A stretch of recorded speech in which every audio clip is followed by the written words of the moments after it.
Link to SharePoint has a lot of problems, and it's really helpful if you know these issues up front, because first of all, you'll bump into a lot of them as you go along using Link to SharePoint. And also you need to know what it can't do. So you don't want to be surprised halfway through a project when you can't link up to some sort of data or make a certain type of query. So it's really just helpful to get these pointers in before you start. Firstly, you get this sort of inefficient queries error that pops up periodically when you use Link to SharePoint, which is a little bit frustrating when you start using it. And what it is it tries to perform a query which is normally a join on a couple of lists or a union. It's any of sort of the aggregation queries, and you can't. It's not actually. It doesn't. It can't convert it into Camel to do the query. So there's various workarounds for it, but generally all you want to do is you stick in a query to do that says a method that says two lists, and it will actually break your query up into two parts. So you'll perform two Camel queries in effect, and this normally fixes your problem straight away. And the hit's not really that heavy, so you just need to look at it. That's a very common query. I've actually got a blog post on this. You can read about it, and MSDN has the fix. A detailed explanation of the fix. Which you can get if you're sort of more interested in level 300 and 400 information on why the problem occurs. You can drill down through my blog or theirs. Okay, as I've spoken about previously, you get hidden fields. So these are the built-in fields that come with all list items in SharePoint. So we're talking about the created by, the created. So that's the date that the actual list item was created, the modified by. Those sort of fields are generally not included by default when you run SPMetal. Now, the best way to get this data out is to go to the parameters file and tell it to include these hidden fields. That works perfectly, and it's the best, most optimal way to do it. You can use another technique, which you'll see later on, which is where you map in an interface. It's the custom mapping interface. It's a set pattern, and you can actually include your hidden fields if you wanted to do it that way. I can't really see any reason why you'd do that, except you might not want to regenerate your proxy code, and you might decide you want one of the hidden fields. And that's the only way I'd choose the custom mapping interface method over just regenerating. But I've seen people do it, and I've actually done it in the past as well.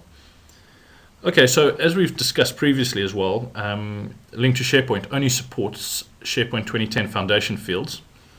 It doesn't support the extra fields that you get with the SharePoint Standard Edition or the Enterprise Edition, or any custom site columns that you build. Site columns are fields for those of you who don't know. But anyway, let's go on. Attachments are, as you'd expect them to be, hidden fields, and you can include them. I've never got it to work. So I just use the iCustom mapping interface, and it's a set pattern that you just add, and it's a partial class. So you just go and grab the extra data that you want using this set pattern using the interface, and you can go and get attachments. I'd use that for pulling the link to the attachments. I generally wouldn't include updating attachments, because generally there's a pretty good UI through SharePoint, which you can just sort of pop up the upload and pass in all the parameters you need. So actually, if there's an upload, I normally just use the dialog framework and pop up an attachment and then attach it manually to the item. It's pretty much how SharePoint does it as well, through its out-of-the-box features. Manage metadata, very common. You obviously build up your taxonomies, and these very useful taxonomies. You've got to be able to get to them with Link to SharePoint if you use them, and you should be using them. They're very, very powerful. You would definitely have to use them through the interface. If you do create any custom site columns, so maybe you've got a unique postcode system that you can validate, or any site column you come up with, an ISBN number is a good example of a custom column. So you would need to map this iCustom mapping interface over it, and it will just get you the additional values. It's pretty easy to use. Once you understand that you've just got to follow the pattern, there's no thinking about it or how it works. That's always identical. You just got to figure out the type. You've mainly got code. You'll figure it out very quickly. It's very straightforward. SPMetal can't generate queries across site collections, so you've got to be working within the same site collection that you're in. You could actually use REST and then link to SharePoint to if you wanted to cross site collections. But as a general rule, try and keep your data inside your site collections. You'll just find it much easier. And that's not really a limitation, because I mean, you can have pretty big site collections. It's just if you wanted to share, let's say, data from multiple, I mean, if you wanted to sort of expose one service application, if you would, that would then be a problem. So you need to think about that. You can't do it from in anonymous mode. You generally wouldn't want to do link to SharePoint anyway from an anonymous mode, but you can. There is a workaround for it. You can just elevate the privileges and do what you need to do. External content types are not supported, so this is a big one. So you go and use the business connectivity services to build these external content types, and you get a nice list, and you can see, let's say, some line of business data that's from, I don't know, let's say your ERP system, and it's great, you've got it in SharePoint, and you think, oh, brilliant, I'm just going to add this to my API. You can't use external content types with link to SharePoint. This slide really is highlights the previous slide, this problem about crossing site collections using SPMetal. So it's very useful if you're the architect or the designer of the solution. You need to be aware of this. And it's actually a bit of a wider topic than just link to SharePoint. So how many site collections do you have in your organization, or even in a solution occasionally? And I find that you get two kinds of camps. You get the camp that says one, because it's a large amount of data that you can put into a site collection. Now, Microsoft in SharePoint 2010 support up to 200 gigabytes. It was only 100 actually in MOS. So these content databases get pretty big, but often they do get filled up with blob storage, as we've spoken about earlier. So you can always ship off the blob storage to a third party, but that can also add a lot of complexity to your system, so you get performance decreases and whatnot. Regardless, I mean, I have seen content databases go close to a terabyte on systems I've been involved with. But generally, to support the speed of SQL that's needed and to get your backups done, it's a very good rule. Just stick to the 200 gigs if you can. Ship out the blob storage. But most importantly, you've got to decide how many site collections to have and how to break up your data. And I've been on one project, a MOS project, a few years back, where they had over 30,000 site collections. They weren't very big, all of the data in them, but they wanted this complete separation of data, and an architect came in and gave them the solution. It was interesting, to say the least. So you've just got to decide. I mean, generally, I would say you wouldn't want to be going over 10. You're looking at between 3 and 10 in a large organization. There are reasons occasionally to go higher than that. One is fine if you're starting out and it's your first one, but don't just keep sticking them all in the same one, especially you get different kinds of storage. So if we were talking about application storage like we have now, you wouldn't want to go and add that into your same site collection as, let's say, a site collection where you've got 150 gigabytes of data, and you don't ever want to go to blob storage because the overheads and the administration involved. It would be time then to just say, listen, we need a new content database and stick in, this key data. You don't need to be having a bottleneck on this. You just use your site collections and decide how to use them correctly. Just be prepared. Link to SharePoint doesn't cross site collections. You could actually do it with REST and link to SharePoint as though you were a client application, and you could access your data that way. Yes, it can be done. Should you do it if the need arises? It's going to add a lot of complexity, and it's going to make it a lot harder for your system to run smoothly. Here I'm just going to quickly list the best practices that I'd suggest for using link to SharePoint. A lot of these we've gone over already. I just want to highlight them again. So the first one I'd like to look at is the object tracking enabled. So as you make a connection to get linked to SharePoint data, if you're only doing a select query, use this object tracking enabled, because you only need it if you're going to write back the data.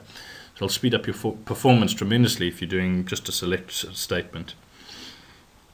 Now you've got various options. If you are going to update data, you can either leave your object tracking enabled and just use a single connection, or you could actually break it up into two separate connections and use one for reading data, which is generally you're looking for big amounts of data, and then your write back is a lot smaller. So that's probably the optimum approach for that. But I think when you're getting to that level, you just need to be looking at it quite sensibly and realistically. Your data speeds are pretty decent anyway, providing you're not pulling back a really wide, massive amount of data and then writing back the odd record, and then very extremely periodically, and then expecting, turn off the tracking and just open up two connections. You'll be better off.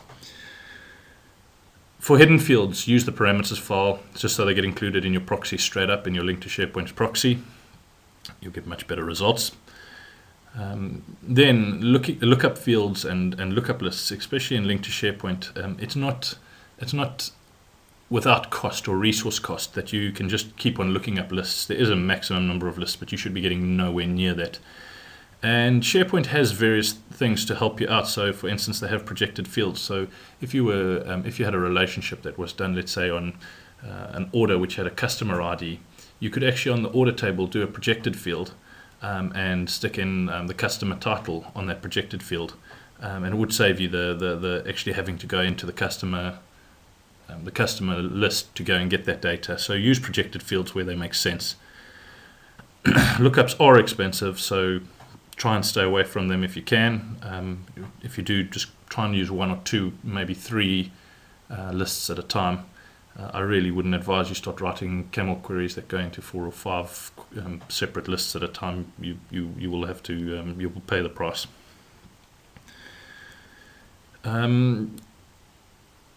One of the interfaces of our custom mapping is the resolve method, and a lot of people just leave it off because you don't get they just can't really see the point in it. You should try and resolve, because you can get conflicts if you don't actually overwrite the resolve method, so that SharePoint knows how to deal with your query when you do get a conflict from your before and your after values. My last point that I just want to make on this best practices is do use developer dashboards. I'm sure most people just turn them on automatically, and if you actually look at the outline box on the developer dashboard, it's green if it's okay, and it sort of has the usual traffic light system, and it's red if it's really not okay. Now, getting red results is not always quite true from the developer dashboard, because especially when doing link queries and complex link queries, they'll say, oh, it's taking X milliseconds and give you a red result. If you're trying to do a heavy query, it is going to turn red or orange, but it is worth looking at it and looking and saying, geez, I have a heavy query here. And if you're going to have 5,000 users hitting something simultaneously for on a system, you need to look at that. It's not made for heavy loads, but at least now with the developer dashboard, you're getting this instant feedback. And like you were doing SQL transactions, if you're going to have a really heavy bottleneck, you really should be profiling it and saying, well, look, how can we improve this? How can we improve the stored proc, is what you would do normally. Same thing, it's developer dashboard is just going to tell you what part of what each server control, how heavy it is on the page, and you can try and improve performance for that. Okay, so now we're going to dive into a demonstration. I'm just going to show you SPMetal, the tool, and go and generate the proxy code that we need.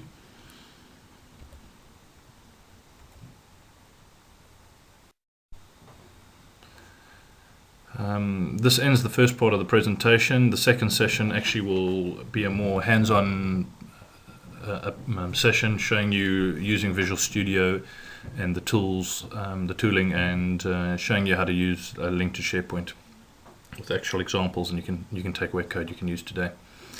These are my contact details. Once again, feel free to drop me an email or get hold of me. A couple of references of slides that I've used from guys at MVPs. Very useful. Guys have made some great slides, and it was actually quite a pleasure just picking up from there and sort of putting it all together.